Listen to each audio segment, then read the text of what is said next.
Clive Barker Podcast Audio Commentaries. Thanks to your generous donations to our Kickstarter funding campaign, Clive Barker Podcast presents Fundraiser 7, Deader.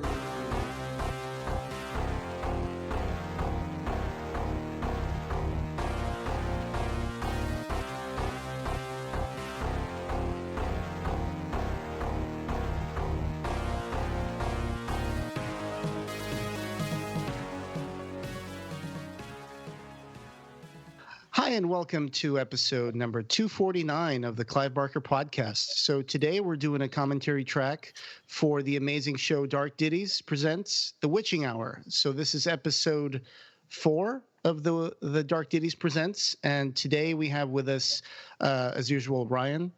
Hi. And Lori. Hello. Gary Smart. Hello. And finally, but not least, Simon Banford, who plays Leslie Topper on today's episode. Hey, Simon. Hi, how you doing? We should mention that poor O'Brien's not very well today. Yeah, I probably won't be talking too much. Yeah, unfortunately. So this aired on Amazon Prime on, was it November of last year? That's when it came out? Yeah, November, yeah. November 18, I think. Yep. So this was directed by Adam Evans and was written by Neil Morris and by yourself, Gary Smart.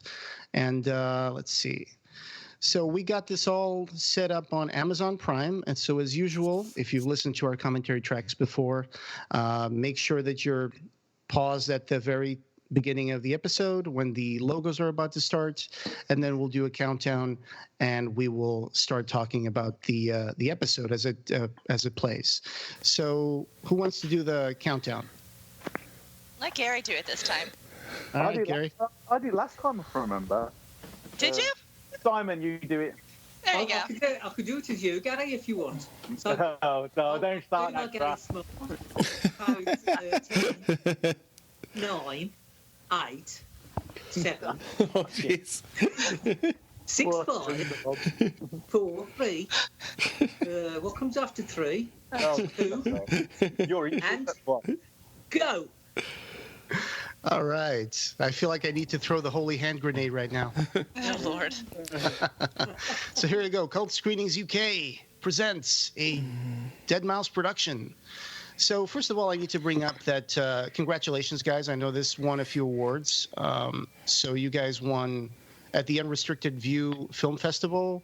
Was it Mark that won Best Actor for The Witching Hour? Yeah, Mark Wingett won Best Actor, playing, obviously, George Sinclair.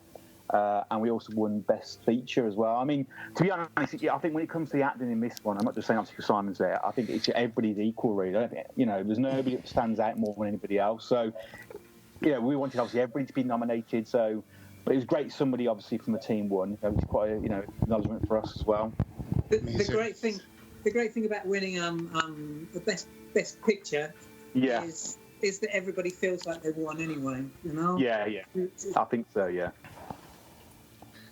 And you also I was won. happy. Absolutely. And did you also win at the White Deer International Film Festival? We did, yeah. We won Best Comedy there. with The Witching Hour? Yeah. With The Witching Hour, yeah. Well, it kind of starts as comedy, doesn't it? Yeah, that's funny moment, isn't it? You kind of reel us in with a comedy, but then you hit us in the gut with a horror. So that's I can see that. Yeah, it works. Yeah. Hey, well, an award's an award. I'm happy for an award. I mean, he's like Simon. So, yeah. I love the development of this intro too. We wanted obviously just because it's a franchise now, and obviously it's a whole series. We wanted obviously to include that this is actually part of a bigger story. So it's by showing obviously the previous episodes as well. Mm-hmm. And at the opening sequence there, I saw you guys used a House of Paper mask with a Salvador Dali mask from the Netflix show. Well, we bought those masks about 2 years ago, so we were going to use them in this episode, obviously just as some ghosts, but we never got around to using them. So Simon went off with a chap who's doing our behind the scenes, did some filming. Obviously, that's part of what Simon filmed. Uh-huh. But yeah, we never watched that show. It was just a coincidence. Just a coincidence. Yeah, well, they're on eBay cheap, so they were licensed free, so we just bought them. They're pretty creepy. So Yeah. so here's the opening sequence, right? So there's Maximilian Benoit. The And this wonderful Kenneth Branagh, such a brilliant actor. Yeah. Absolutely. And Siobhan, is that her name? Yeah, Siobhan Kilmartin, who plays Annie Wilshire. Yeah. And there's a great reveal in this sequence as well that kind of goes back to episode 2. Yeah.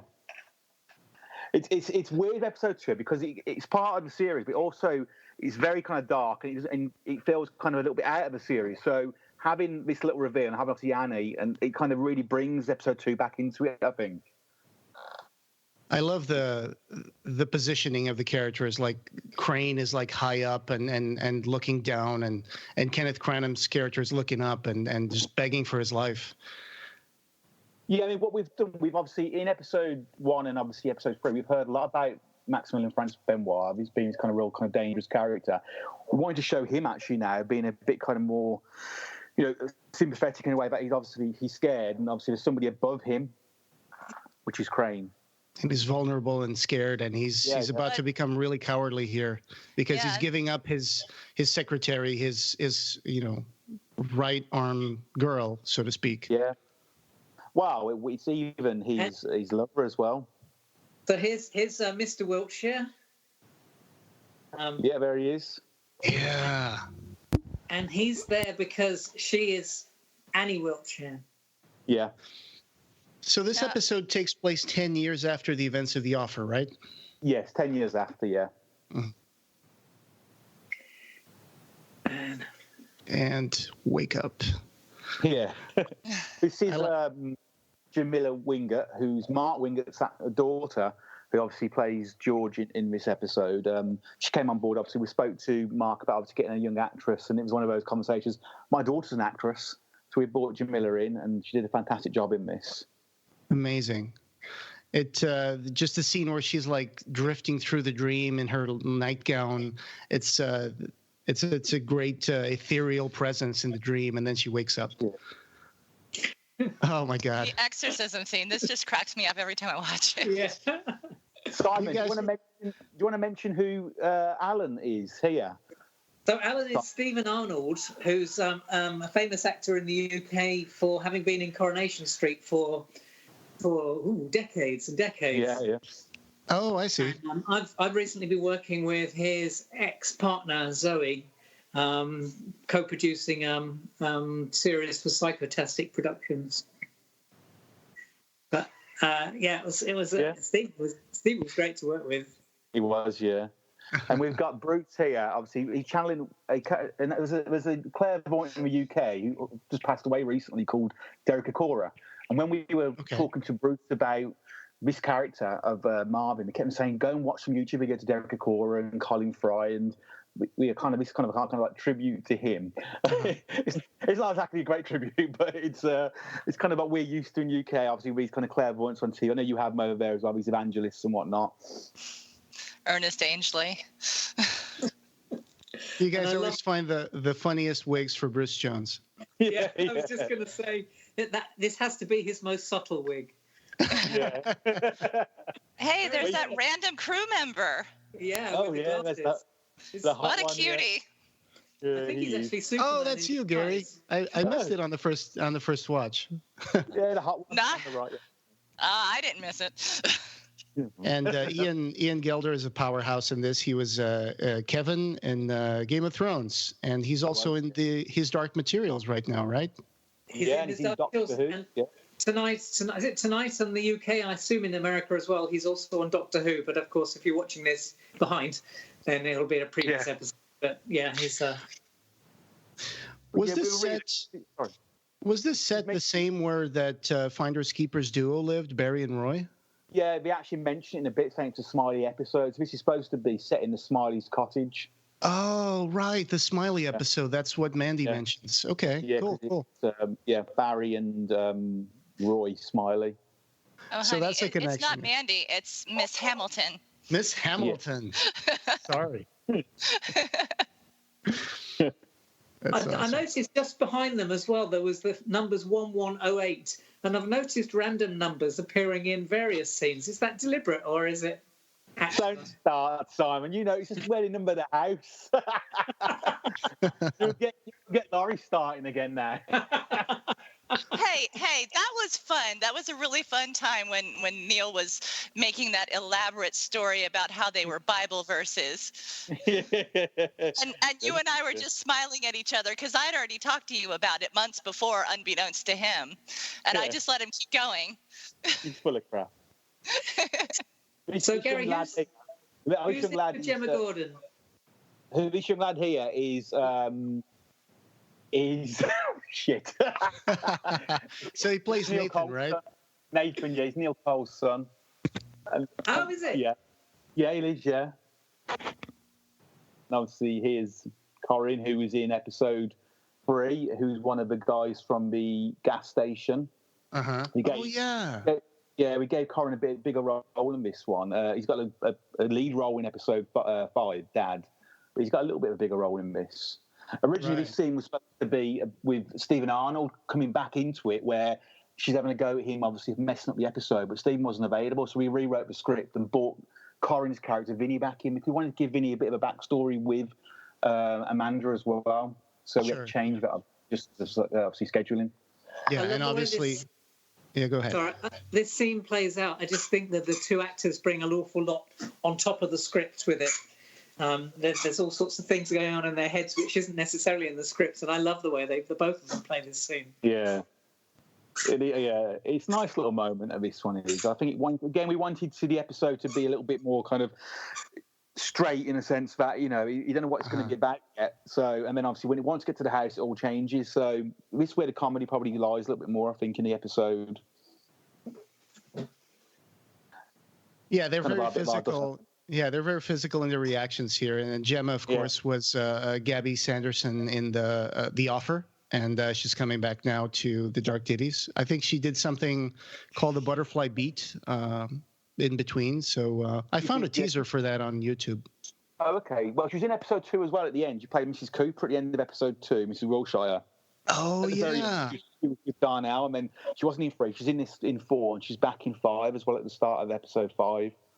Gotcha. She's going to have a bigger role in episode 6 because we're bringing Gabby back for episode 6. So. She's going to be Rachel and Dad, right?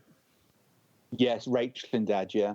Actually, she's Rachel Sinclair, which is George Sinclair's daughter in episode 5. Episode 5, yeah. Oh, the connections continue. Yeah. So to me, this episode was kind of a mix of The Haunting meets Ghostwatch, because Ghostwatch was a fantastic mockumentary that the BBC did back in 1992, right? You guys saw that? Yeah. I love that, yeah. Michael Parkinson, yeah. You know, that poster on the wall, I've always loved that hair that you photoshopped on him. He's my favorite Backstreet Boy. I think he probably is Backstreet Boy's hair. And Selwyn has been de-aged. He looks a lot younger in the poster. I think that's an actual photograph of Ian when he was younger in a stage production. So he had an 8x10 online, and it was obviously from that. We just stuck the goatee on it. That's all we did. Just to match the character. I love that joke about when they were talking about the episode that went wrong with the witching hour, and they say, "You said he was on stage," and it's like, "Yes, he was." It's like, "Well, he was the back of the cow." That's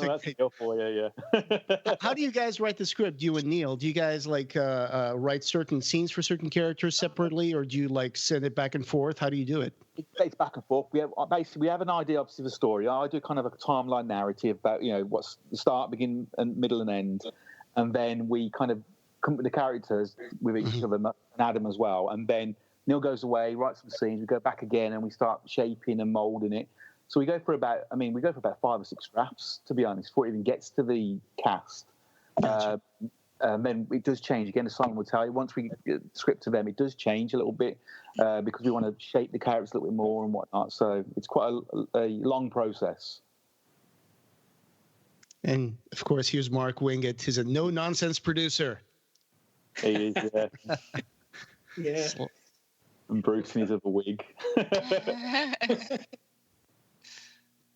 I think you see on the table there's some Witch Now mugs, but I actually had some made, some black ones. Oh, wow. Typical me, I forgot to bring them on the day. So they're in my kitchen at home now, these mugs are. So we ended up obviously having to stick some stickers on some white mugs in the studio. But this is the same office that we use for the Finders Keepers when we had obviously Maximilian Francis Benoit's His office. Right, Yeah, right. same room, That yeah. looks like the same blocking for when they're sitting down, Selwyn and Yeah,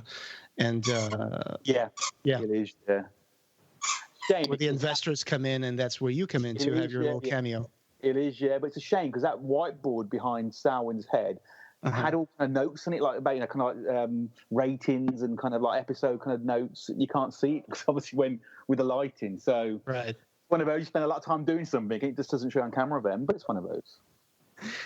I saw in like promotional pictures with Crane, especially, that he's holding a book and a candle and stuff like that. So was there like outtakes of like Crane, like backstory with him and his cultists that you guys didn't get a chance to put in this?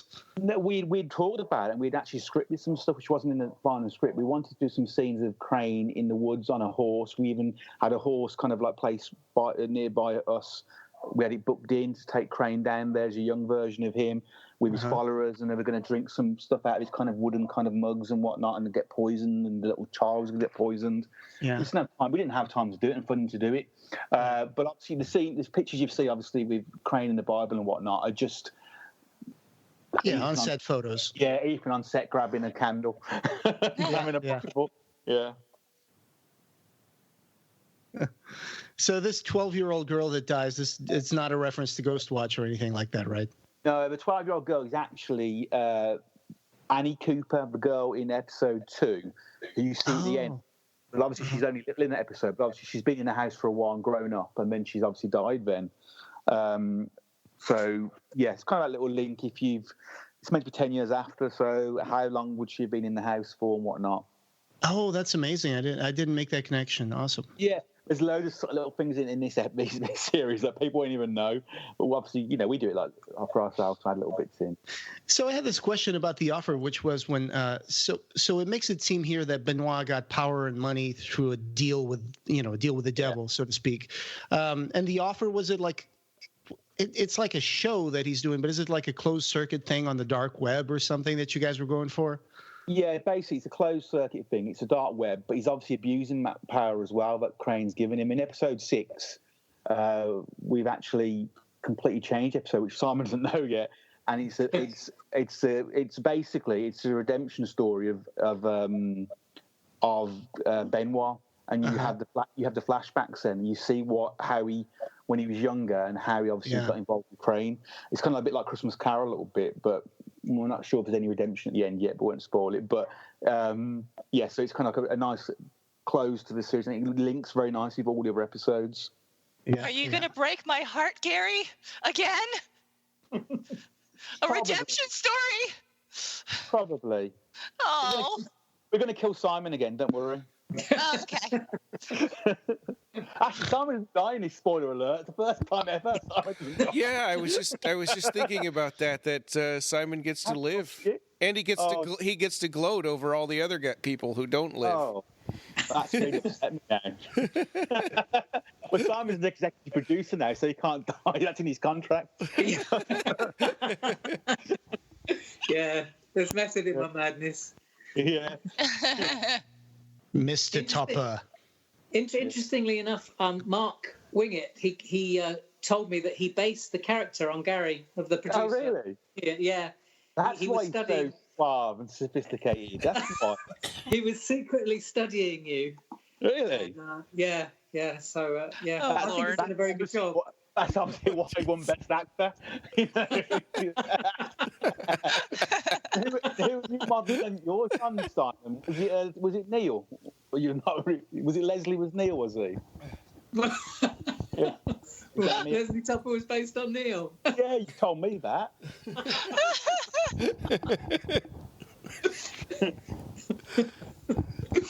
Anyway.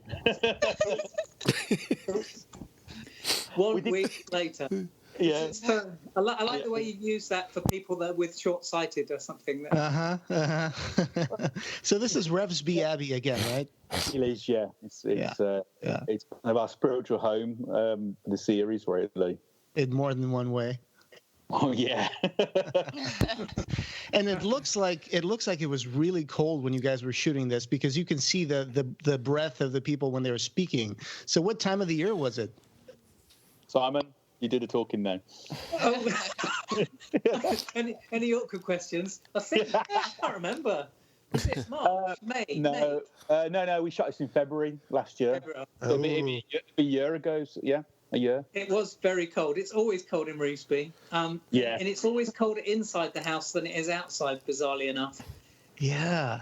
It's funny because when I was in California and I visited the Winchester house, the house that was built by the Harris of the Winchester rifle family, it's very cold inside that house as well. And some places are a little colder than others, if you know what I'm saying. Yeah. Oh yeah, and they keep saying, and here is this area is a little more colder than the rest, and they try to work that up, amp that up a little bit, and you're like, it is cold, but it's basically just a big moisture trap because it's all made out of wood. Yeah, that's the same here. I think it's just the damp, but there are sections of this house you walk through and it just chills you to the bone. It really does. Normally in Simon's bedroom, normally. For this part, why did the Witching Hour crew decide to film in the basement rather than in the table room where the offer happened? Because we've got what we call the chapel in the basement. Obviously, they for kind of like the effect of a TV show. They want to obviously make it a bit more kind of like flamboyant than it needs to be and a bit more theatrical. So they've gone to the chapel straight away, even though nothing's happened in the chapel. The murders are upstairs. It's just obviously Salwyn, who's a bit of an arse, who's obviously trying to make it as more theatrical as he possibly can. It's quite atmospheric here as well, yeah. Yeah, it's really weird, the house. Me and Neil have often argued about some of the scenes in the house. And then he'll go, but people will know that corridor's next to this. I said, how would they bloody know unless they've got a blueprint of a house? So it's great, the houses, for us to manipulate, to be honest. When we did the scene in episode 5, we had Simon running through the corridors. I mean, he's literally running through the same corridor half the time. It was like Hellraiser all over again. But you can manipulate this house so well. I mean, to make it look like... I mean, I'll give you a quick example. Samantha, at the beginning, her bedroom was actually part of his house as well. So it's supposed to be a modern day kind of apartment flat somewhere. It's actually we shot it on set, on location here. Amazing. Yeah, I imagine it's not all like in ruins like this. I mean, it's a beautiful looking mansion and an abbey. So yeah. I like the part where Marvin here, he's so caught up in lying for 17 years that he just flips a switch between the actual real site and just doing like a cold reading and just starting to be like, your mom and dad remember the holidays, and she's like, my mom and dad killed themselves when I was 10. Yeah. And then he goes like, oh, wait a minute. And then you can see that he's actually like making the effort to contact the spirits. So he's got the sight, but he's like, he doesn't know how to use it properly. I mean, he's just so used to lying that he just goes back and forward and he kind of mixes both of them together. Yeah, I love the way that Gemma is so on the ball of being able to cue him on certain names and things. Yeah. So she comes in with the grandmother's name, so she gets the name right. And she's got all the facts and figures in her head as a character. Yeah. I think what we wanted to do, obviously, with Marvin, was making quite tragic, really, that he has got the sight, but obviously the fame of being on a popular TV series is kind of... And Salwyn's pushing him. Salwyn's not a believer, really. Salwyn's obviously just a businessman, and Salwyn's pushing him. So he has lost it, and he has, abused that gift that he's got, really. Right. He's just kind of the showrunner. He's like the showman. He's all show, but no talent, no power. Yeah. But Marvin is a real power here. Marvin's real talent, but obviously it's kind of, a character misguided. Character like Salwyn takes over. And here we go to one of the best scenes here. Yeah, very handsome chap there. Yeah. Oh, Stanley. Yes, Mr. Rollins, of course. That's the one I meant. That's right, yeah. I Miss love that Topper. ponytail. Yeah, that was getting longer and shorter as the week went by. That ponytail. Those look like actual old Walkman headphones. It's the original. There was a scene later on where he's listening to music. It was in the script, and the music was going to relate to episode 6 as was, but not now. And a band called the Funk Train. And I just thought, probably his character would still have an old Walkman, the original one. So I mentioned it to Gary, and we managed to find they are actually original Walkman headphones. Yeah. Yeah. I've got them in my garage still, Simon. If you want them back. Hey, who needs Beats by Dre, right? We got the original Walkman headphones. It reminds me of Return of the Living Dead. Those earphones, but Ernie wore at the start of that film. Exactly the same ones. Yeah. That was the only thing I could not find for my cosplay, was those headphones. Really? Yeah. Where'd you get it from, Simon? Charity shop or something? eBay. Oh, okay. Yeah, you can find an old Walkman on eBay. It doesn't even have to work. You can just get the headphones out of them. Exactly. That's exactly what I did. It was Simon's idea as well for the eye. I mean, Simon wanted obviously to add something to the character as well. So what made you want to do the eye, Simon? Because you know you wanted to do it on Wilshire at first, didn't you? That's right. Yeah, she was going to have cataracts. I didn't. Yeah. So this was a point to do it, and also I think having just the one eye, it just kind of gives it a bit of depth, and it makes the character a bit more interesting to look at. So I thought it'd be fun to do. And you did buy a wig as well, didn't you, at one stage? You were going to have longer hair, wasn't you? I did try a wig, yeah. Laurie and I went and bought it in... Atlanta. Yeah, that's right, Atlanta. But it didn't really work, so we had to cancel that. I think it works much better without the wig, yeah. So do I, yeah. Right, I think he looks great. He looks really old and wrinkly, I think he does. The makeup under the eyes and around the mouth was amazing. Yeah, I was going to say that. The little spots and the kind of... General. Yeah. To make me look that old took 5 or 6 hours in makeup every day. And the accent as well. That accent is really good. Yeah, he's such an intense character, Leslie. And he worked really hard on accent as well, Simon. He genuinely did. We was back and forward sending kind of like little snippets over the phone about what he was going to sound like, and I think he sounds perfect. Well, yeah, because I did originally learn it with a different accent, and then I think Neil kept saying, "No, West Country," and so I had to go back and relearn it with a different accent, which is quite hard to be honest. But yeah, it does work. It was fun. It does work, yeah. Well, yeah, you had sent me that one little snippet when you were rehearsing, and then when I saw the finished product, I was like, "Oh my gosh, this is so much better, and it's spot on." So I was so thrilled.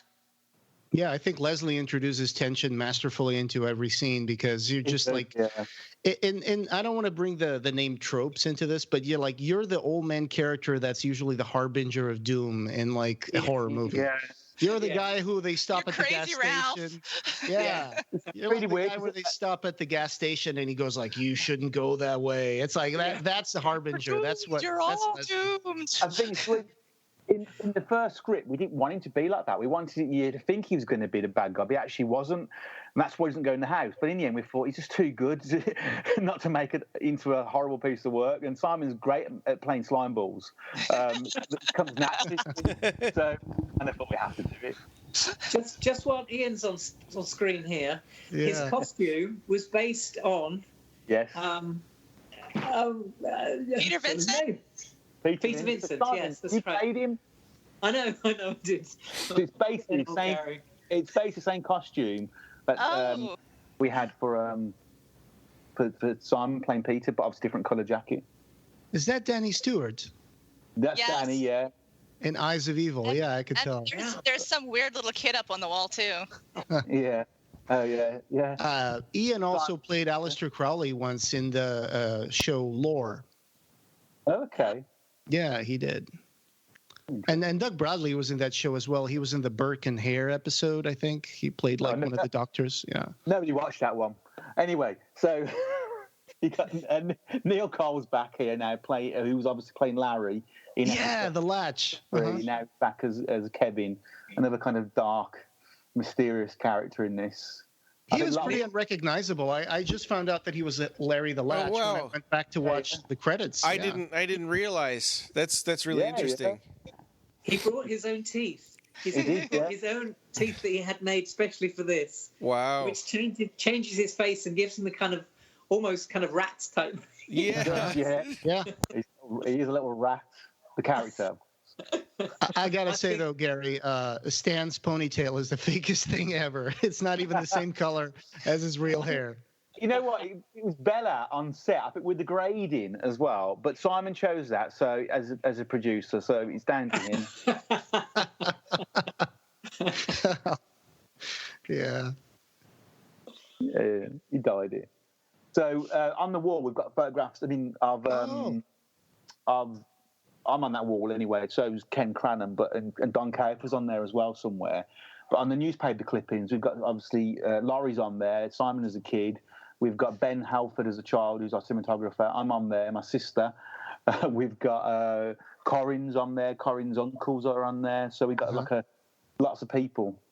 You got the uniform with the medals and the high collar and everything. King of Hearts. Yep. Yeah. Wow. Just going back to Neil. I drove a lot with him on episode 5, and he was saying, we were talking about episode 4, and he said he really didn't really know what the character was until that last section, and he had a line, it's not my first rodeo, so in. And he did the snort, and he said as soon as he did the snort, he knew exactly who the character was. It just completely clicked. Yeah, I think he brings a comedy element. He nicely breaks up. I mean, like you're doing this scene now where you're given a lot of exposition, a lot of kind of the depth of the story, and then when he comes into it, he brings kind of the comedy element really, and it's nice little segments. But this is a great bit now. So you talking about obviously Crane's legacy, really, who Crane is. Yeah, there's a lot of facts here. This should have a little caption above. Pay attention. This is important. Yeah. What are those little round pieces of metal that you're sorting out in that wheelbarrow? No idea. There's some random things I found and put them in a wheelbarrow and thought, I'll try and make these look like they're important for what he's doing. So when I look at it now, I think, oh God, it doesn't work at all. No, I have no idea what that is. I just figured you were cleaning up garbage that you found around the house. That's a dildo what he had. That was look on his hand now, a Victorian one. It's actually a very early sonic screwdriver. I said it's like a lightsaber. It looks like. It's a big version. So this is the part where you're doing some exposition, but you're talking about the 117 people that, Gary, you brought this up, that they would be drinking from their wooden cups and they would be committing suicide, a little bit like a Jonestown, but with Crane, right?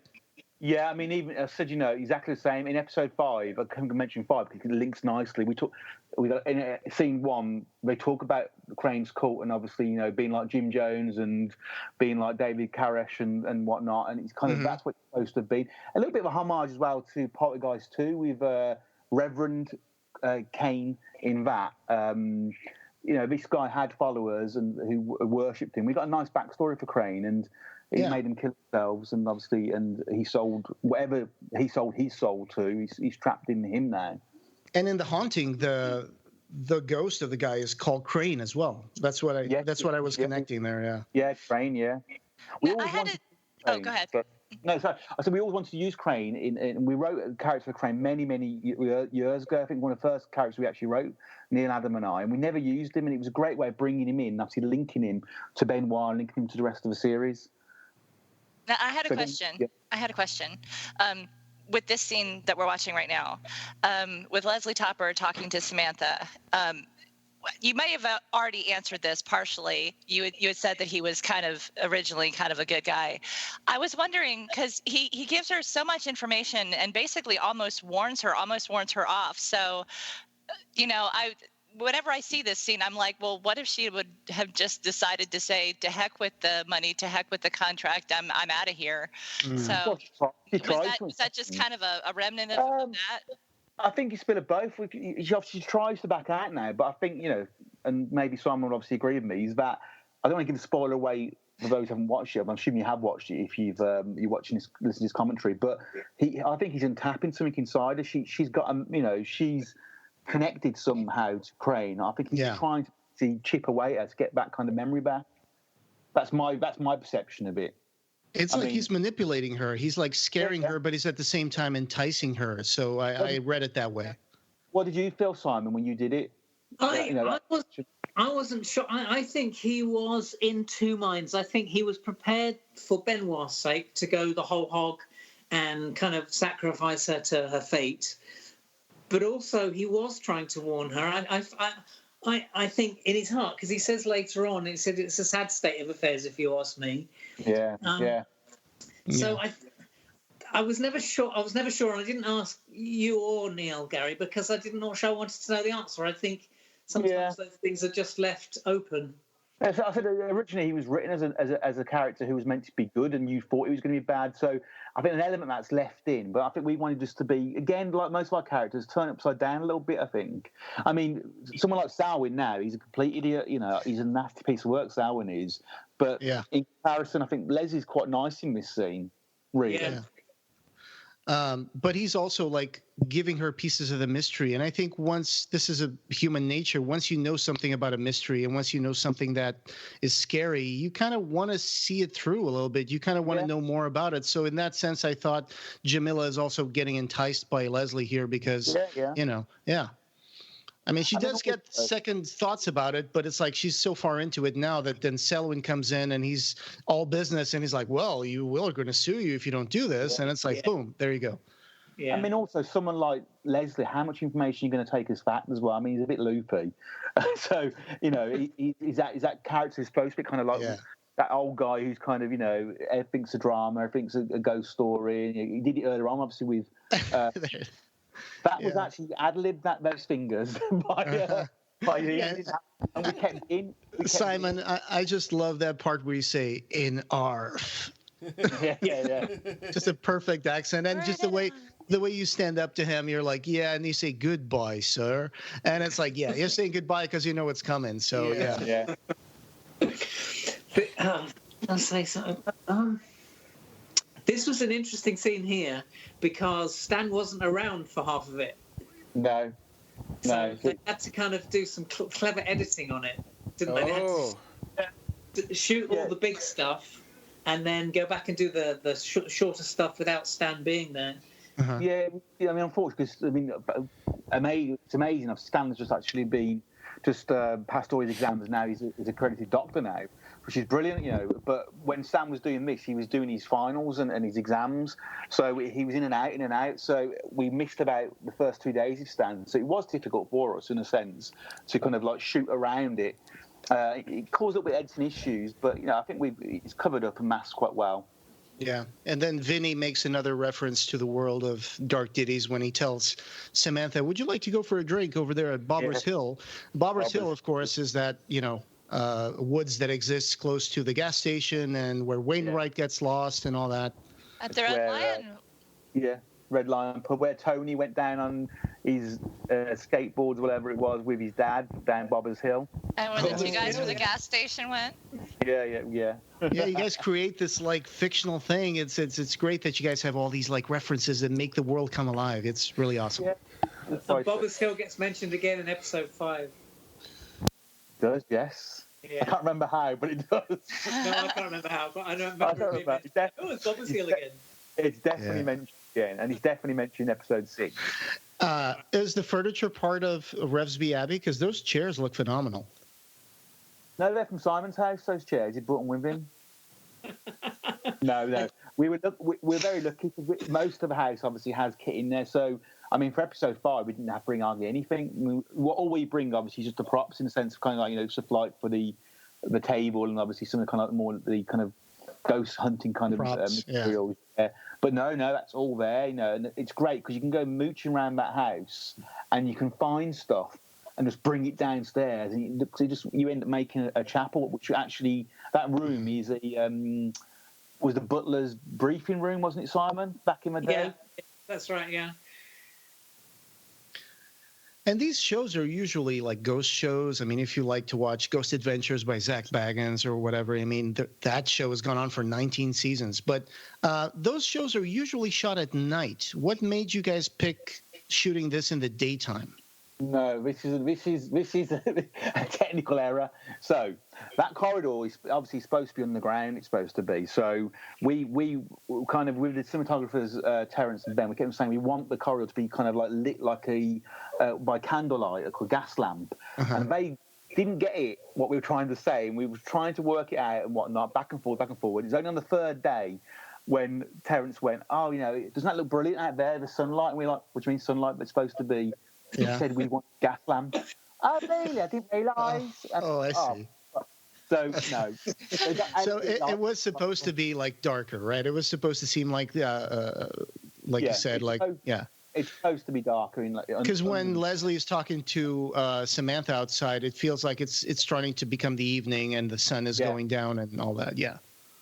Or what we'll just say to the viewers now is that obviously because it's a film crew, put some big lights outside that window. What they've done. Sure, yeah, for the show, yeah. Yeah, but it's one of them, yeah. Sometimes it's hard when you with cinematographers to translate what, plain English to them sometimes. Yeah. We'll just say that Benoit Mansion was transferred to the ethereal plane, so leave it at that. Lori for the rescue. Exactly, yeah. I like the fact that you guys got these props, like these medallions and these little dangling things around their necks, like they're props, like they're talismans, Well, some of the stuff that Salvin's wearing is actually what Simon was wearing as Peter Vincent. Some of those necklaces are. But obviously with Marvin, we wanted a mismatch. So he's got, the Star of David, which is Jewish. He's got a crucifix. So he's wearing a Buddhist kind of like outfit, or also kind of like Islam kind of like outfit. He doesn't really know what he is, and he's not even being disrespectful. He just thinks he's being quite clever with all these different religions merged in one. He's Cover all his your bases. Yeah. Yeah, like Harry D'Amour. Yeah, he thinks he looks cool, and he looks very kind of like religious, but actually he's quite disrespectful to a degree, because it is an actual mixed match. But even that kind of on Salwin, which is the tooth, which is a crocodile's one, that's what Simon was wearing as Peter Vincent in our kind of like You're So Cool, Bruce. Oh, yeah. And Fright Night, the documentary. Yeah. There's audio from The Offer in here, isn't there, when they start hearing the voices? There is, yes. So that means Bruce plays Mr. Wilshire in this. He plays Michael Bishop again, and he also plays Marvin. So he plays 3 characters. Only paid for one, but he plays 3. In the opening sequence, I forgot to ask about this, but I think I saw some footage of Mrs. Wiltshire that seemed like outtakes from the episode. Did you guys use outtakes for that montage at the beginning? I don't really recall, to be honest. I mean, probably not, Nick, our editor, has all the footage I've seen. He obviously came up with the opening sequence, so he may have done. Yeah, I haven't noticed myself, but he may have done.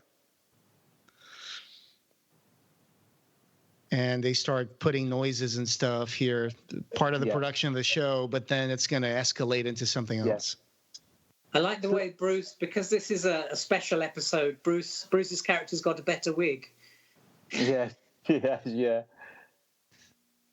I mean, this episode you see his real hair, Bruce, is at the end, and in episode 5 he doesn't wear a wig at all. He wears a baseball cap for the whole episode. So it's the first time he doesn't wear a wig at all in a Ditty.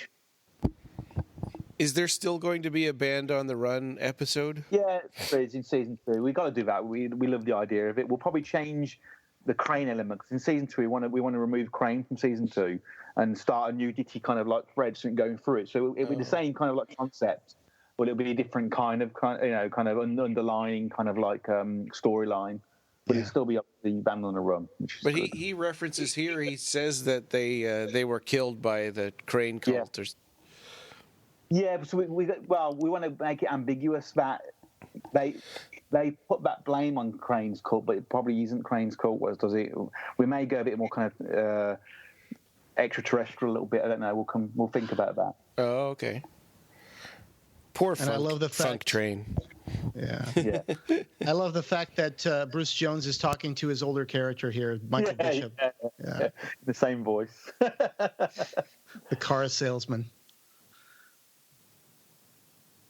And little subtle signs in the background there, like the monitors are showing like some static in the image, and there's some interference going on and stuff. So I think that's really well set up because it makes you look at them later on when there's suddenly the flash of Crane in the screens. Yeah.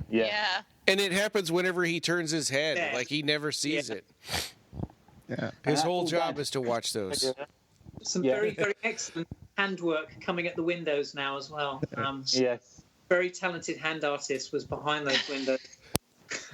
Yeah. I don't know who that was, though. Not yet. I love the fact that there's only 2 cameras, but the blocking of the witching hour has one camera shoved right in like Selwyn's face. Yeah. I guess the other one would be doing the wide angle shot. Yeah, and we're supposed to be. I mean, later on where he looks upwards.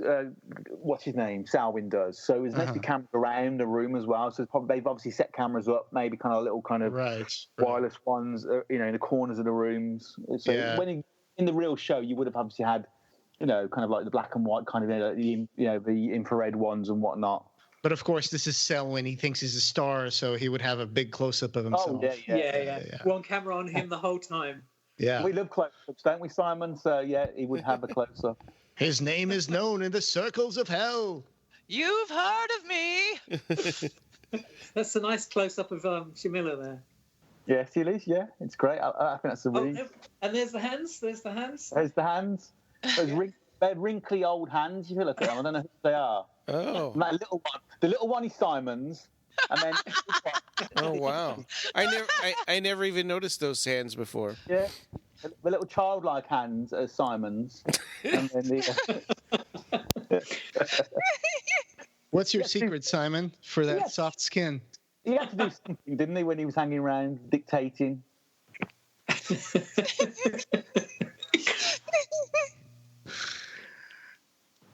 Anyway. I had a question here about Kevin and George being in the next room, and for some reason they don't think of going over there and see what's going on, but I understand that's part of the story. Yeah, and they're lazy as well. They're like they have set their operations center or whatever, their directing room. Yeah. I mean, that room could be obviously anywhere in the house as well. It could be like, wherever there was a working outlet. Yeah. So this is interesting too. Why does she keep her eyes closed and she won't look at him? She's scared. She's scared, yeah. I think she's obviously dreamt about him, and now he's physically in front of her in the flesh. I was wondering if she just wasn't psychic and maybe she can't see him and she can only hear him, or if there was some other... I think when you open your eyes and look at him, you're acknowledging he's there, and aren't you? You're accepting that he's actually physically in front of you. So she's just scared, I think. I love the makeup that you guys used here. And was this like a silicone-based makeup? Because you can almost see the subsurface scattering of the light in his skin, and Simon, really good. Do you know much about the makeup pros? You were around obviously when he was doing the makeup, wasn't you, with Stuart? And obviously so Stuart Conran again, who's just a genius and wonderful, and did Mrs. Wiltshire's makeup and all the special effects on the Ditties. And it is, yes, he uses silicone sections. I don't know if they're pre-coloured. I know these days a lot of them he can do, so they're actually pre-coloured and he just needs to finish them off, or if he has to paint the whole thing on top. No, I think he painted Ethan's face. I'm sure he did. I'm sure it was like a plain kind of like flesh tone, and then he did a lot of kind of like spray work, didn't he, on their veins and kind of like that on there. He was in makeup for a long, long time every day. Yeah. Ethan does a great job in the flesh as well as on screen. Yeah. Stuart also shared a very short video of the process on YouTube, so it is available if you want to look it up. It is, yeah. Ethan is such a commanding presence here. Yeah. He's got a nice kind of build. He's got too big now. If you see Ethan now, he looks like oh my God, yes. And this is another Stuart Conran effect for the cutting of the neck and the spurting of the blood. But in reality, was it practical? She didn't get her throat cut, right? Because they didn't know. Yeah, I mean, unfortunately, again, just because of timing and whatnot. I mean, we allude, obviously, she's not had a throat. We want to show a scene, a reverse shot when she lifts her head up and her throat's completely clear. You see it later on, you see that. But we want to show it here. But we did, obviously, because of the issues that we had with Stan not being there, we couldn't do the reverse on those days in that room. And then once you take the room down, Simon would tell you, it takes hours and hours to do the setups, doesn't it, Simon? So once you take it down, you're kind of screwed a little bit, unfortunately, going back in. But we get away with that thing because they talk about it being kind of a heart attack or whatnot, and we show her later when he lifts the head up. And the cocaine, they talk about the cocaine and heart problems. So, but it would have been nice when Stan lifts her up. You see Stan lean over and he picks her body up. We wanted a reverse shot of that, but obviously that setup was the 2 days before, and Stan wasn't there. So, and we had to have Stan do it because Stan's supposed to be in a relationship with her, or was. So right. It wouldn't be right for Vinny to pick her up or anybody else. Right. He would be the first to be concerned about her. Yeah, I mean, you should have got reversed now. But it's one of those, it's kind of the limitations of a budget of like ourselves and time. We shot this in 5 days, and to do a feature in 5 days, it's credit obviously to the crew and to the cast, really. Yeah, this discussion here is just the way they start trying to cover up things immediately is just so callous, to the point where Stan Rawlings even beats up George and is like, "You callous piece of shit." Yeah, I think it's kind of that the pressure that they're under, the pressure that George, particularly George and Sal, when they're under, they just don't think obviously someone's dead. They just think obviously let's get on with the show and worry about it after. But that happens with a lot of unfortunately. Oh, yeah. Real certainly in any kind of walk of life, people do cover stuff up, and because it's the Twilight Zone movie. Yeah. There was a helicopter accident. People got killed. One of the main actors got killed, and they had to complete the movie. So that was a big controversy at the time. That was Vic Morrow, wasn't it? Yeah, had his head chopped off. Yeah. Yep. Him and a couple of kids, I think. A couple of kids, yeah. Yeah. But yeah, so it's kind of the same in a sense, they're just trying to get a way out of it, really. They're desperate for his show to work. Like we are, aren't we, Simon? Yeah. I was the other side of the door when Mark makes his entrance into this scene. And all I can say is he flounced in. Mark plays this character in a kind of quite camp way, which doesn't come over camp, that camp on the screen. No. But he just made me howl with laughter the way his walk as he walked in was just so un-Mark Wiggett. It was absolutely delicious. Yeah. I just want to say, as a producer, Simon's on the set the whole entire time, and he's obviously got his scenes, but he also offers loads of advice as well. He'll offer advice to Adam, to myself, to the crew, the cast. Episode 5, he was doing the whole scheduling of episode 5. That was his role on that. So, he isn't just an actor; he does an active role in the production. Great job, Simon. Thank you. Yay, Simon. Yeah. And this whole sequence where Jamila's just sobbing, it's so heartbreaking to see her sob like that. And then there's kind of almost this comedic back and forward. Well, there's no point crying over spilt milk, and it's just there's a weird contrast here. It's like It's a hard thing for an actor to do as well, especially if you're the only actor in that scene that is crying, is sobbing. Yeah. It's a really hard thing to do, and to judge how you're doing it and how it's, because her reaction's very different to everybody else's reactions. Yeah. So I think she did a very fine job here. And as an audience member, it just makes you feel like this scene, like this mixture of reactions, makes you seem like the situation is getting out of control. That's the feeling I get.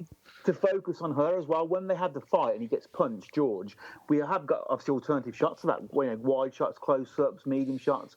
We wanted the shot to be on her and that the fight happening in the background, because it's supposed to be all this crap going on around her. She's a central character who's obviously, as we feel for at the moment, this crap was going on behind us. We wanted her to be, the focal point of this scene, really. She and Marvin were the most sympathetic characters, and then Marvin just kind of betrayed her, so that leaves she's the only one that we care about now at this point. Yeah, at the moment, Yeah. I feel like Marvin lies because he's so scared. He's so embroiled in the lies for 17 years that he thinks it's easier to continue lying than to come to terms that he messed up with some power stronger than he can handle. Yeah, exactly. I think it's exactly that, yeah. He's in a comfort zone, isn't he, at the moment with Salwin? And I think if he starts admitting that these things are happening, obviously that comfort zone completely collapses around him then. Yeah. Yeah, he's not thinking straight at all, because if he was, he would be trying to stop what was going on, because he must know that Selwyn's going to try and go back to the seance and bring it back, and all that's going to do is bring Crane back, but he's not really thinking logically at this point. Yeah.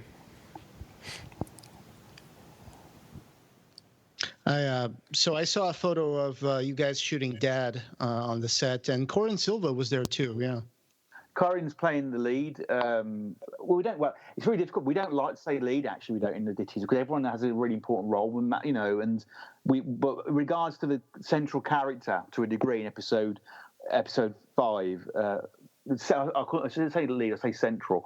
The central character is David, who Corin's playing. So he's got a lot bigger role in episode 5. Corin and Ian as well. So Corin plays Ian's dad. Ian's dad, yeah. No, and then Ian plays. Yeah. Is it going to? I don't want to spoil anything, but you guys can answer me this at the end if you want. But is this going to be about Rose Cavendish's dad, or is this too much to ask right now? I'm trying to remember Rose Cavendish's. Barbie Wilde. Yeah, Barbie Wilde's character in The Offer. No, I'm not thought about that character. Okay, got it. No, that's a good idea. Don't tell Neil. He'll probably start writing bloody scenes now about that. Yeah. I can't say too much about Dad. No. Selwyn is really patronizing to Kevin right here. It's He's a nice person at all, and we wanted him to be a real nasty piece of work, really. Yeah. This whole part was like, well, that depends. Does the fact she's lying on the table without a pulse? Oh, wait a minute. He picks her up and drops her down. It's like, oh my God. Jeez. Yeah. He's just not a nice person at all. I don't think he is. Yeah. And it's a shame because Ian's a really nice guy, Ian. He's really humble, he's really kind of soft spoken. He's a nice man, and he's kind of to play such an arsehole. I think he relished him. I mean, Simon was an actor, I suppose. When you get these kind of characters, Simon, he is amazing. You can really go for it. Yeah. It's always better to play somebody unpleasant than it is to play nice. There's so much you can get your teeth into. Yeah. He's amazing here, and the scene where he's talking to Bruce Jones that's coming up, it's just such a strong scene. I really like that one, yeah. And I'll tell you, the reason why he gave Corin the central character in episode 5 was because of this scene here. Oh, God, yes.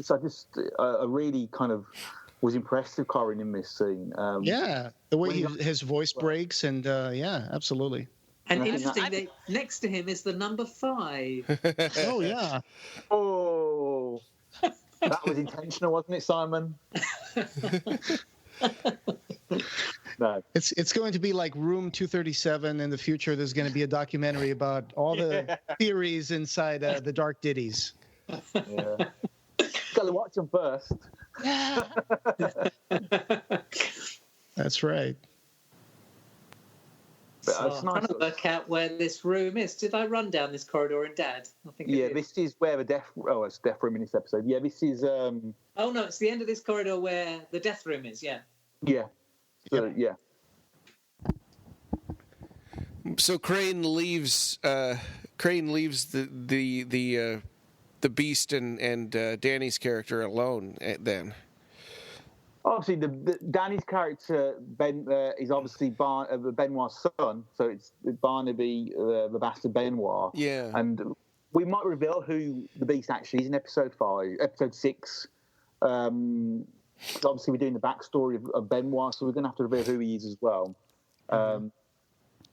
We love Ray as well. Ray plays the Beast. We just love Ray. It's nice to get Ray back in it.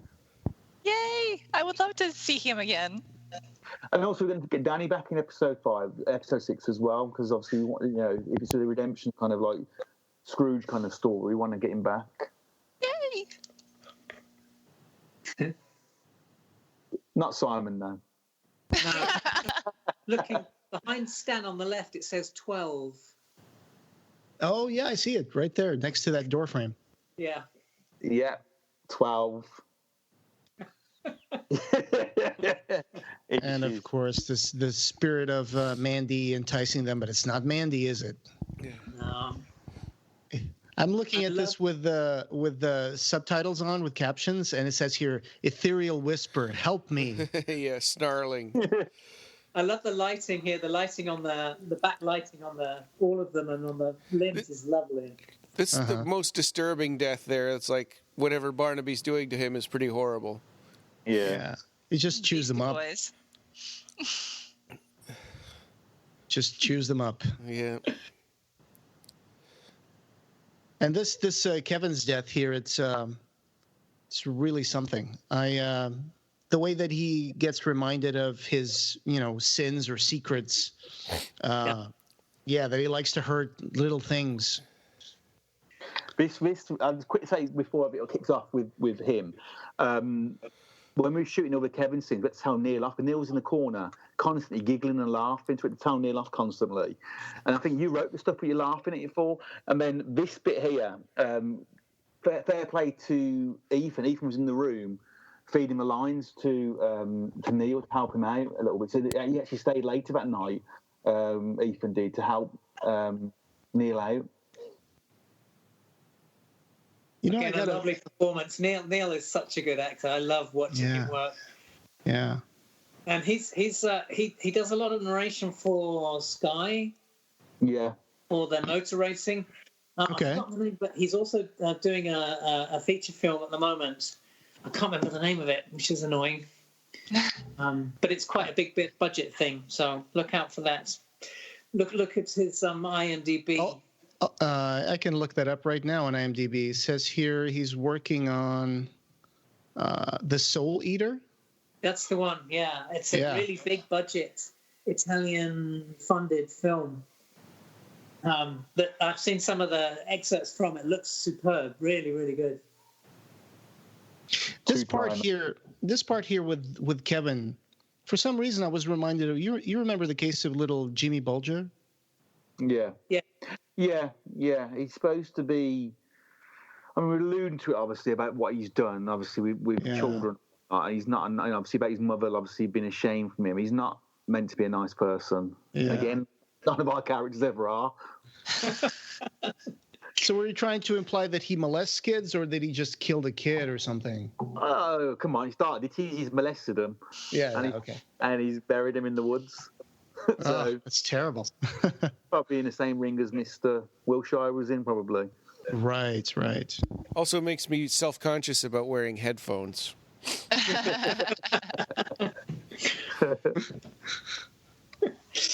This is a nice scene, I think. And again, it just shows Selwyn being an absolute arty. You've touched mentioning her shoes, calling her council, estate, and working class and common. Who do you think he is, really? Talk to people like that. And of course, the tradition of shoes is upheld again. Yeah. I thought he was going to start complaining that she's wearing Primark. You guys remember that when Bob Geldof said it? Yeah, that's just Simon wears Primark. But actually, one bit of trivia: Mr. Wainwright's shoes and suit came from Primark, didn't it, Simon? Yeah, they did. And I still wear them out occasionally. I want it back. That moment when your cosplay costs more than the original costume. Yeah. Yeah, we're good at finding bargains. Do you have Primark over in the States? No.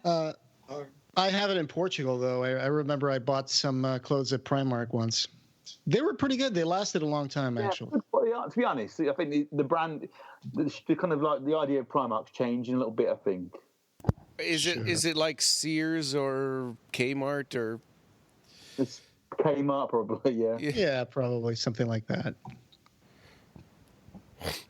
Yeah, Selwyn is just on a rant here. He's better than everybody else. Yeah.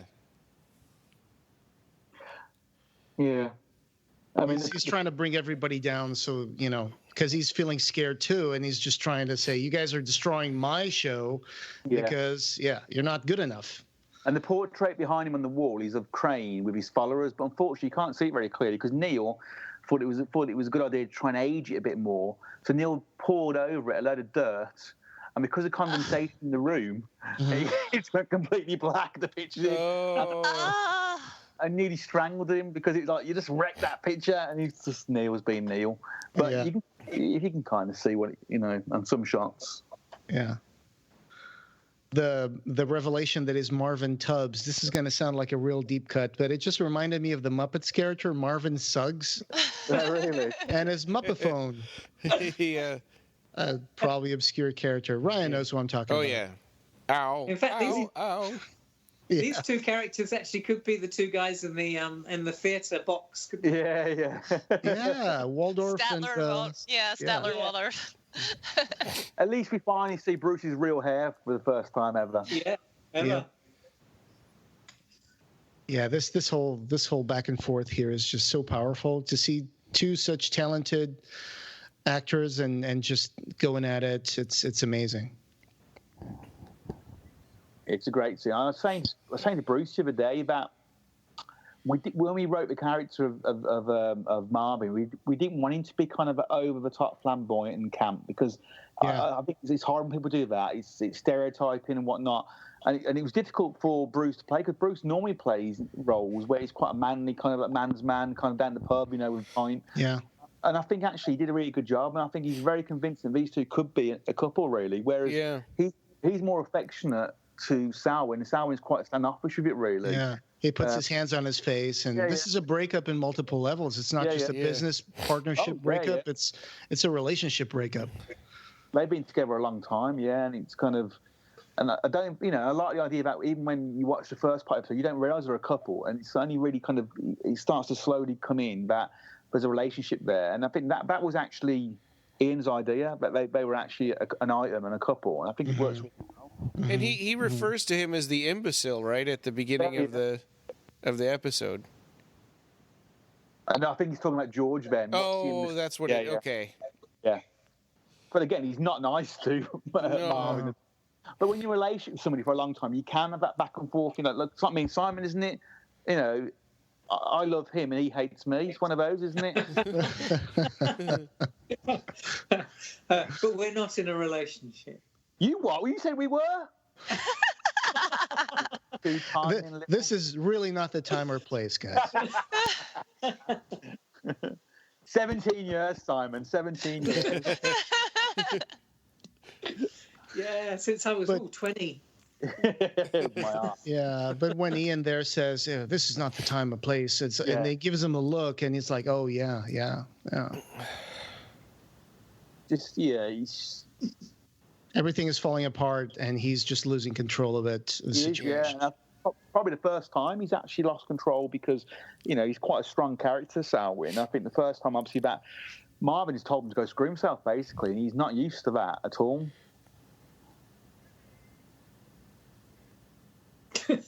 I love Marv. I love it. This upcoming scene is just it's part of the comedy. It's part of the comedy bit. Oh, I'll just leave you to what you're doing there. And 162. Yeah. When he says sorry at the door. I know. Yeah. Sorry. I won't mention names, but me and Neil used to work together. Neil and I. We used to be in meetings, and a member of our team used to drop Neil in the shit all the time. Mm-hmm. Saying something they shouldn't have said, and then she'd look at Neil after and go, "Sorry," like whisper it to him, so we put it in just as a dig at her. Hey, in Nightbreed, when Narcisse interrupts the ceremony to light a cigarette, and then he goes like, "Sorry." Yeah. Unreal. Real connection there. That was more of a personal connection for us. Oh my gosh, look at that. You've proper bleeding done it now. Like that's his fault. Am I right? Royally fucked. Yeah. Look at the mess you've made in there. That's almost like the same position that JBD does when he's begging, when he's chained. Yeah. And this was shot about 1 o'clock in the morning, and Stanley had to leave straight after and get a taxi to London, which is about a 3-4 hour drive, I think, Simon, isn't it? To go and do his exams the next day. Yeah. Oh my God. I love Mark's line there as well. I'll just leave you to whatever it is you're doing. He puts his hand by his mouth and goes like, "Sorry." I get the idea that maybe he's actually been to parties like that, At first, I thought that the Beast and Barnaby were like spirits as well, like ghosts, like entities. But then at the end, when Leslie says, "Yeah, I put Barnaby back in his cage. He's had a lot of fun," I'm like, "Oh wow!" So yeah, it's not. No, definitely not. No. Yeah. That's my favourite scene with Crane, actually, in that corridor scene there, and I think it's my favourite one where he just looks sinister. I think the lighting on him as well is just beautiful. I think how Ben and Terence did that lighting there. Yeah. Oh, this one, yeah. Yeah. It's like, I am the way. Yeah. And this is a little homage, this scream to Return of the Living Dead when the camera pans away from the crematorium with James Caron and he screams. Right. That was kind of my little homage there. Yeah. And all the voices that Marvin's hearing now is my voice, Neil's, it's Kat, Neil's wife, it's also the owners of the house, Linda and her sons. So yeah, they're like the spirits hovering over the production. Yeah.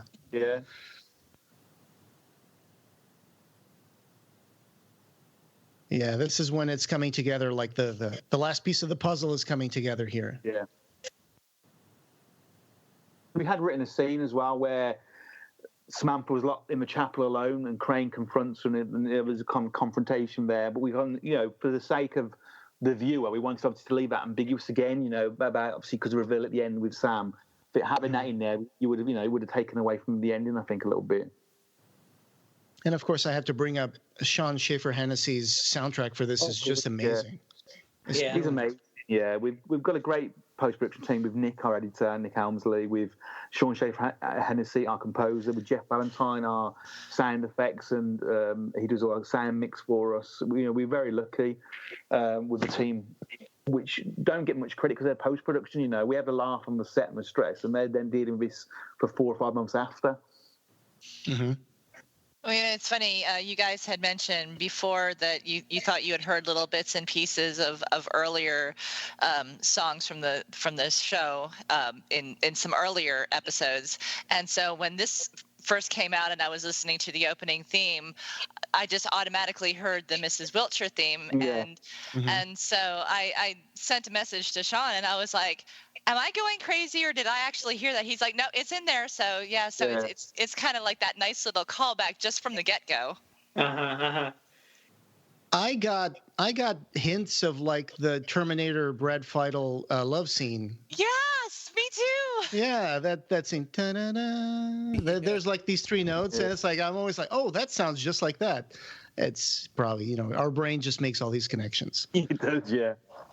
I love this scene with Sowie.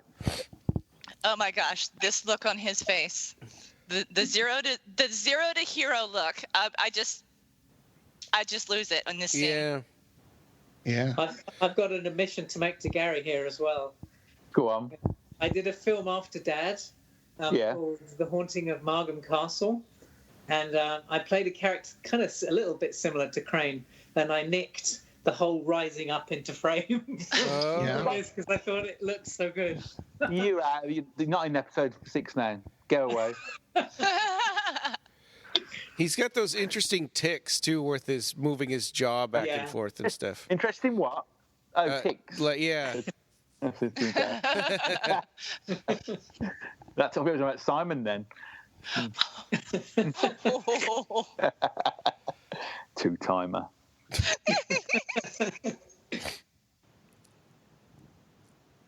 Yeah, I mean, again, we wanted to shoot Crane a lot in the dark already, but obviously didn't really help having Blackpool illuminations coming through the window. But we wanted to, but it works. But I think if we had our time again to do, I think we would have kept him a lot more kind of like, in the shadows and whatnot. But obviously it's hard to do in this situation. Or maybe we should be seen across the other side of the room. But then I like the light coming through the windows. Yeah, because it goes to what he's saying to the souls, You can go to the light, there's light. And it seems hard to do that show where you can see Bruce Jones without him being blown out by the light, like in terms of exposure. That seems hard to do, yeah. I mean, but again, all credit to Stuart as well. Even in bright light, the makeup looks fantastic. Yeah, it does. Yeah. Oh, yeah. No, I did have a question about the makeup because I in this scene I tend to see the makeup a little bit more clearly. and I really probably should ask this to Stuart. Sometimes I see within the makeup almost like a reptilian kind of thing. Yeah, scaly. Yeah, was that kind of what you guys were really wanting to go for? Because I didn't know if that was kind of like the vibe, like the the devil being the serpent, yada yada yada. Yeah, there's an element of that. I think, kind of reptilian kind of corruption. I think, kind of ash cracking as well, or stone cracks. So yeah, it was a mix there really. But again, we kind of gave a brief to Stuart, and Stuart just went away and did that, and came back, and it's really weird with Stuart when it. Always the first draft we like. It's not just because we're trying to make it quick and easy. It always gets what we want the first time. After same as Wilshire, the first time we saw her, I think we changed some little bits, didn't we? I think didn't we, on Wilshire? Shape of the face a little bit. I think I remember correctly. It wasn't major changes, was it? Mm-hmm. No, it was tiny little things. Yeah. To do with making her more female, to try and female. Side of me playing a woman. Because it was molded on my face, it looked more manly. So that was the only thing. And I have to say manly. That scene there where he was confronting Crane, and you see the cross in the same frame, and then it might have been just the white hair, it might have been whatever, but without the silly wig, all of a sudden his getup, with the scarf and the shirt, the long shirt, he almost looks now like a magician or a shaman. He doesn't look as silly with the wig anymore.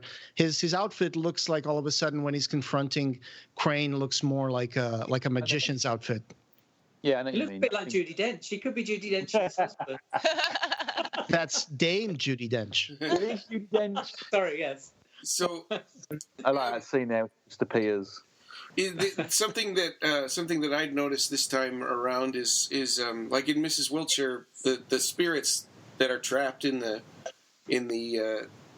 I guess by Crane maybe have this black stuff in their mouth and this black liquid that kind of pours out of their mouth. Is that and Crane has it too? Is that is there an explanation for that?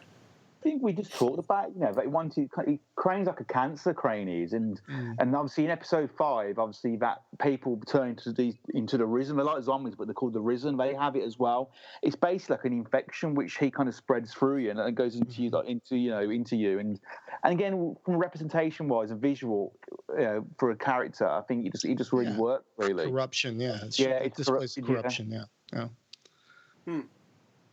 But he's seeping out of you, isn't he? Still that kind of darkness. Yeah, it's a really creepy image. This scene is great as well. I mean, I remember we all got quite upset on this scene. When you film it, it's different kind of atmosphere completely, because when you watch it a few times, and you get the editing process.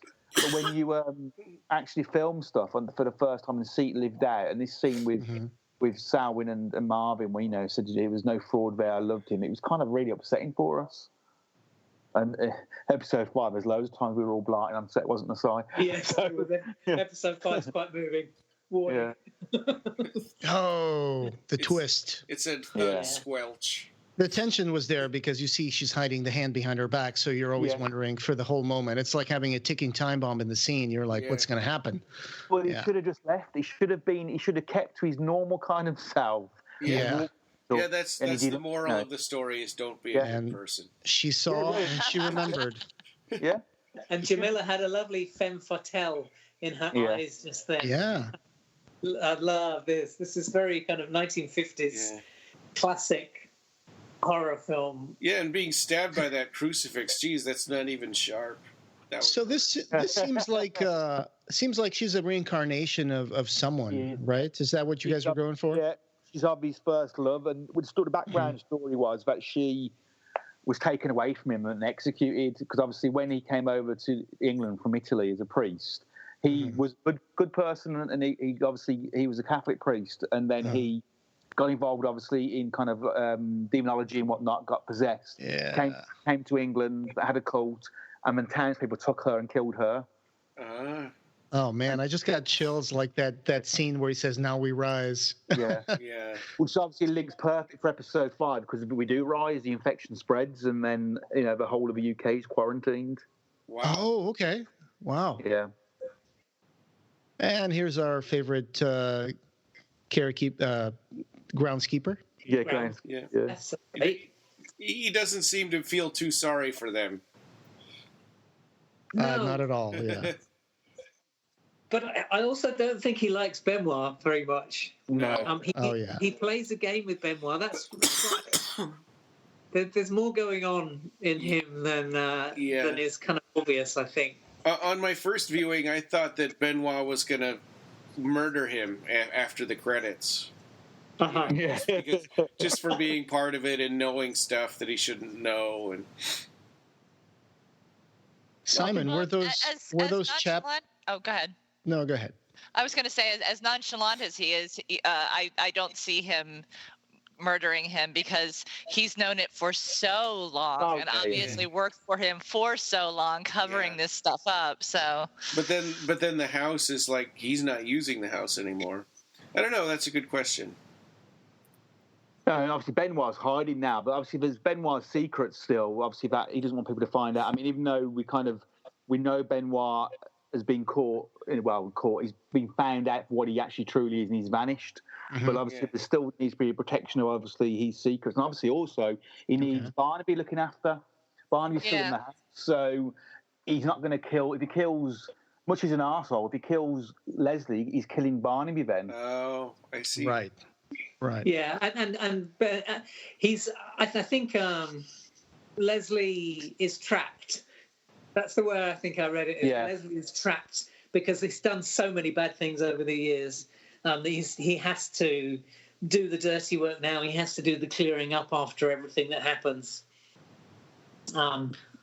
whether he likes it or not. Is it true that he won't set foot in the house, or is it was he just lying there? I think a bit of both. That's another very interesting one, and that did occur to me. He looks after Barnaby, so he must go into the house, and there's a second entrance. Yeah. I think he's obviously trying to again exaggerate the story, isn't he, and whatnot, and obviously make it more. I think he goes in there. He's got to go in there physically. Yeah. So those chapped lips, Simon, were they makeup or was it really that cold and dry out there? No, it was makeup. There was quite a lot of makeup actually that Stuart did put on my face to make me look kind of old and worn and weathered. Yeah. That laugh at the end I nicked from Peter Vincent. Yeah. Because Peter Vincent did some of that kind of laughing, and I thought I'm going to use that one day. So yeah. And Neil also wrote all those segments with the fake trailers for the Vampire of Moldavia or whatever it was called. Yeah. Right. Resurrected Dracula, Werewolf from Moldavia. I Rip Your Jugular. And oh my God! Are you gonna live? Yeah.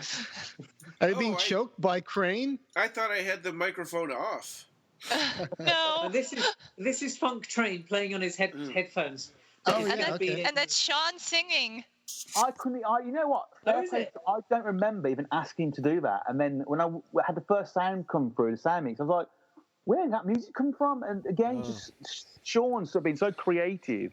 And again, I don't know if Simon has a word of him, but I never spoke to him about that. He did this. I was like, he's actually wrote a song for us. Yeah, Sean told me that he based it on something that he heard Simon humming. Oh, really? Yeah. I did kind of make up a little tune that I was singing along with. So this was one of the Witching Hour people that we saw in the first fake episode where he was possessed by a demon and they take the demon out of him. Yeah. So basically, he's kind of like a right hand man, kind of like a runner, and obviously he's come to pick up. He's late. Typical. He's late for the show. Is this Stephen? This is Stephen Arnold again. Yeah. This would have worked better a little bit, I think, because I said originally in the office it was supposed to have been him, not Vinny. So he was doing it 3 times. But again, it still works. Obviously, he said he's late and sounds going to. I like how Leslie gets impatient with him and just shoves him through the door. Yeah. And sorry. In this scene, I keep trying to cheat my head forward because Stephen's standing slightly behind me. So I do a lot of kind of, how can I get an excuse to kind of move my head forward? Yeah. The camera can see my face a little bit more.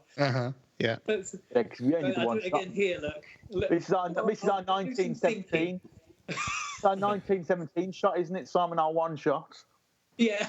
Yeah, it's just one take, huh? Yeah. We were there before. We did it. We were the trendsetters. How many takes did you take for this one? Do you remember?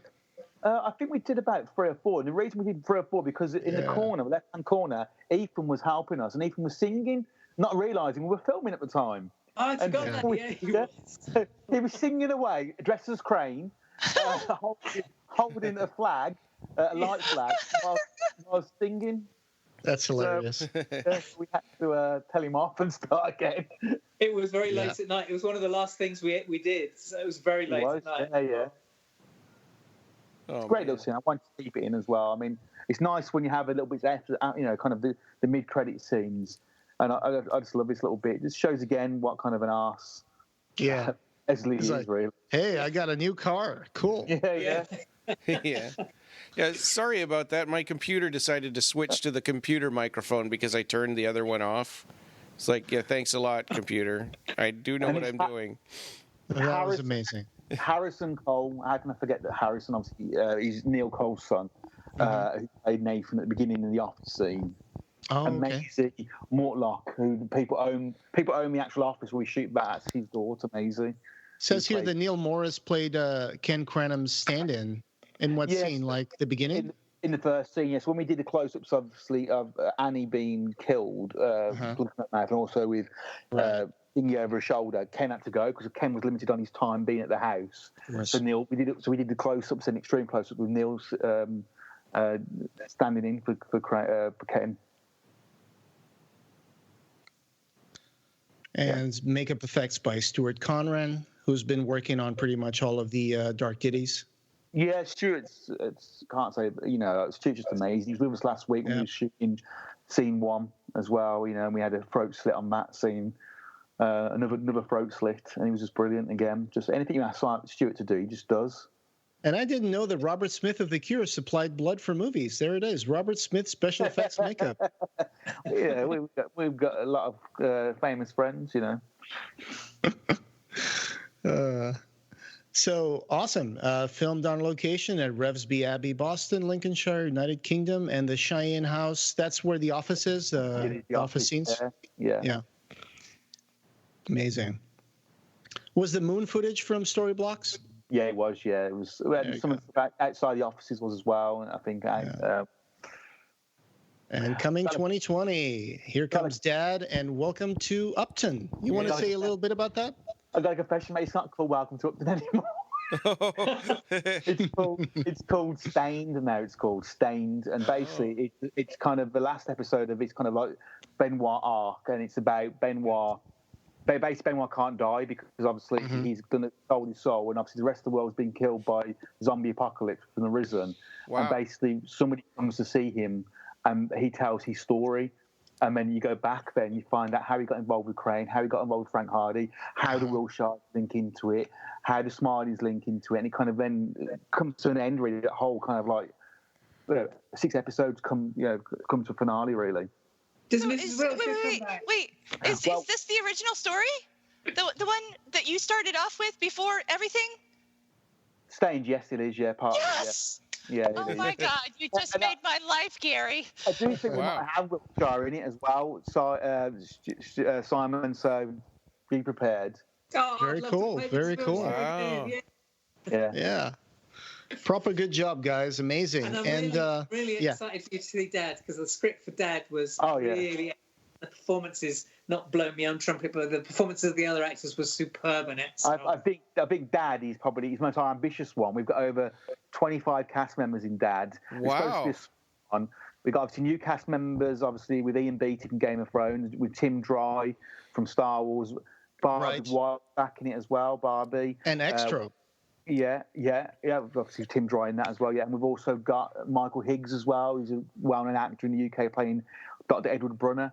So it's our biggest one, really. And we've got a really hot actor, young, hot, hunky actor playing the lead zombie. His name's Gary Smart. So, well, his picture is on my shrine over here in the corner. Yeah. All right. Yeah. We've got a really old, ugly actor who's kind of like, been around the block a bit, called Neil Morris. He's playing the sniff zombie. So, yeah, it's good. And Adam Evans has got a cameo finally in episode 5 as well.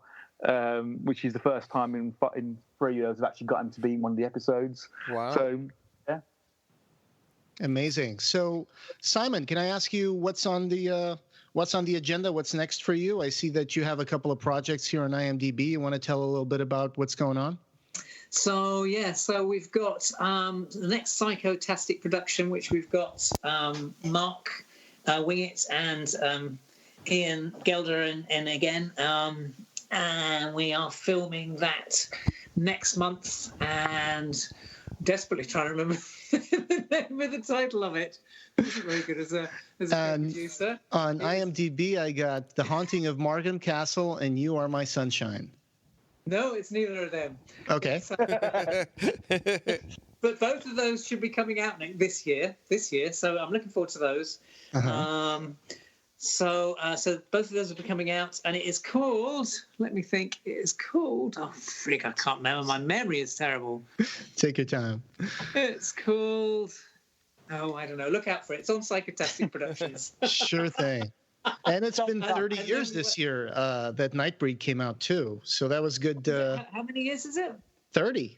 Yes, this is the 30th anniversary. That's why I was saying we need to get you guys to Dragon Con again. Yeah, that would be good. Yeah, we'd love to do that. 30 years, is it really? Gosh. Yeah. Amazing. It's 30 years of a movie that we all love here. And it's so good to see these new editions come out by Arrow Video and all that stuff. It's great restorations. And I'm really excited about the 30 years of Nightbreed.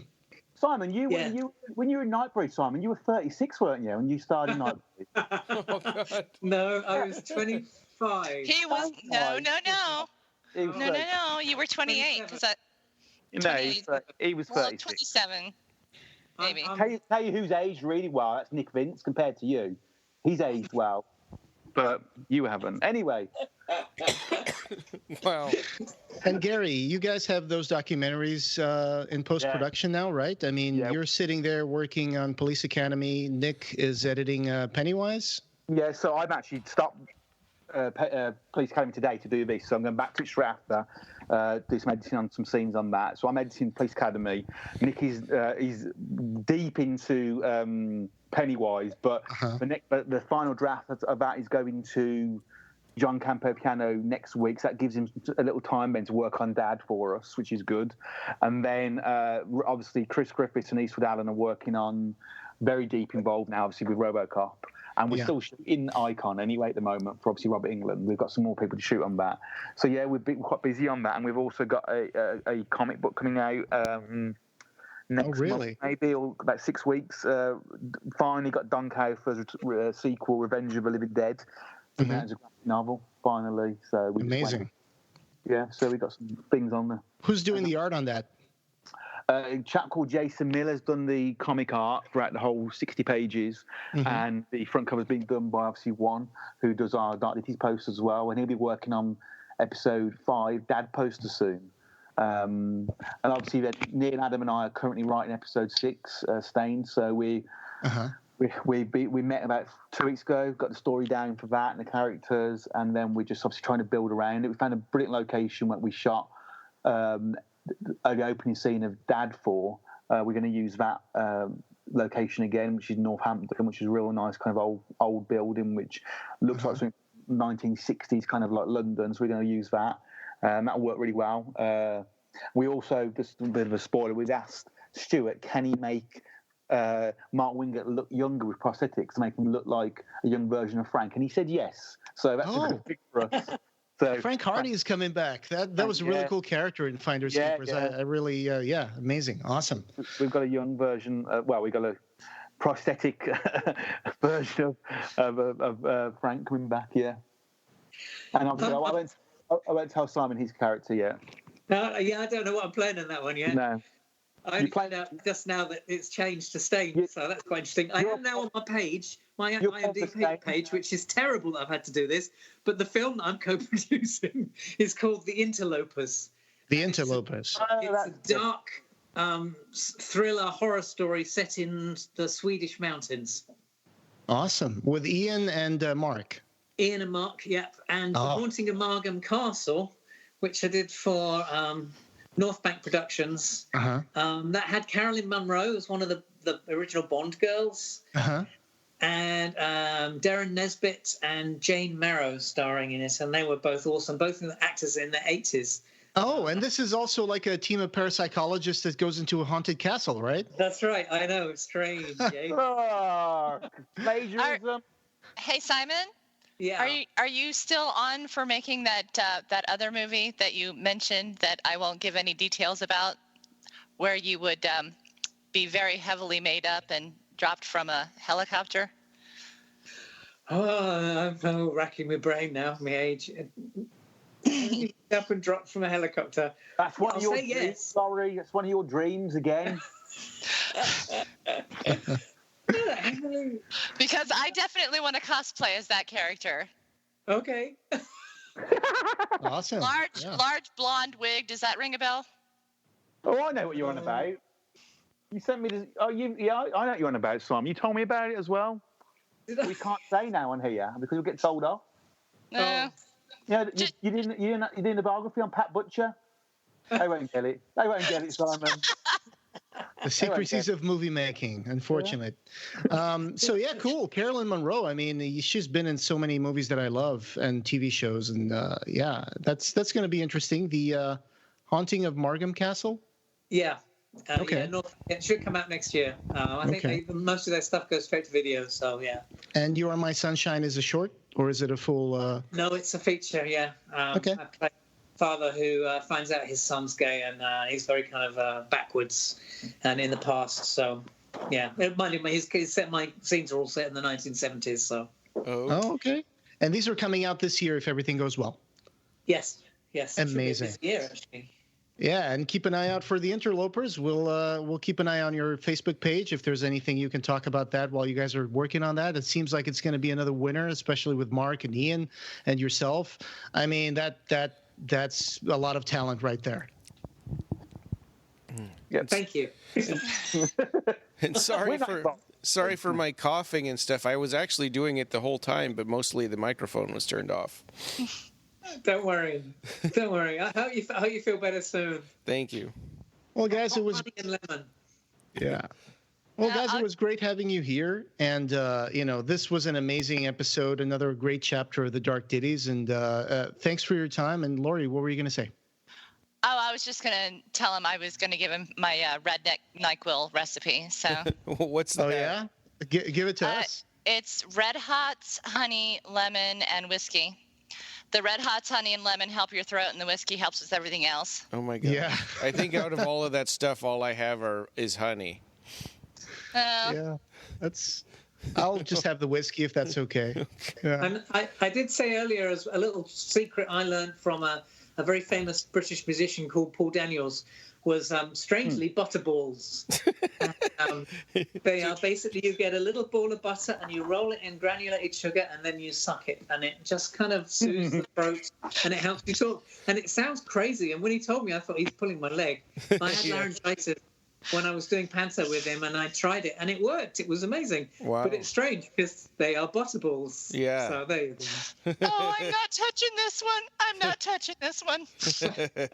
Oh, and by the way, did you guys see that review that some lady returned some sunglasses because she said they made her look like Butterball from Hellraiser? Yeah. I didn't see what the problem was. Hey, that's a selling point for me. Yeah. Yeah, that came out in the AV Club, and I just thought that was so funny. Yeah. I'll try to link that in the show notes. Guys, once again, thank you so much for doing this with us and giving us so much insight into the world of the Dark Ditties. And great job on this one. I can't wait for the whole series to be complete. And hopefully one day we'll have a big box set to put on our shelves, okay? Hopefully. Yep. I appreciate it, guys. I hope you guys have a great weekend. And once again, to our audience, I hope you guys listen to this commentary track after watching it the first time, because it does have spoilers. Maybe we'll put that in the beginning that it has spoilers, so nobody gets their Dark Ditties experience spoiled by us. But once again, great job, guys. I really love this one, and I cannot wait to see the next. Cheers. Thank you very much. Thank you. Thank you. Thanks. Bye. Bye. All right, guys. Bye. See you later. Bye. And this podcast, having no beginning, will have no end. You can find the show notes for this episode and join the discussion over at www.clivebarkercast.com. We've got an archive of past episodes, news, features, and reviews, along with all the ways you can connect with us. You can subscribe on every other place you can find podcasts. Share your thoughts with us and share our podcast with your friends. The Clive Barker Podcast, or BarkerCast, is an independent editorial podcast and news blog that's not affiliated with or under contract by Clive Barker or Seraphim Inc. This is a labor of love by the fans for the fans. Thanks for listening.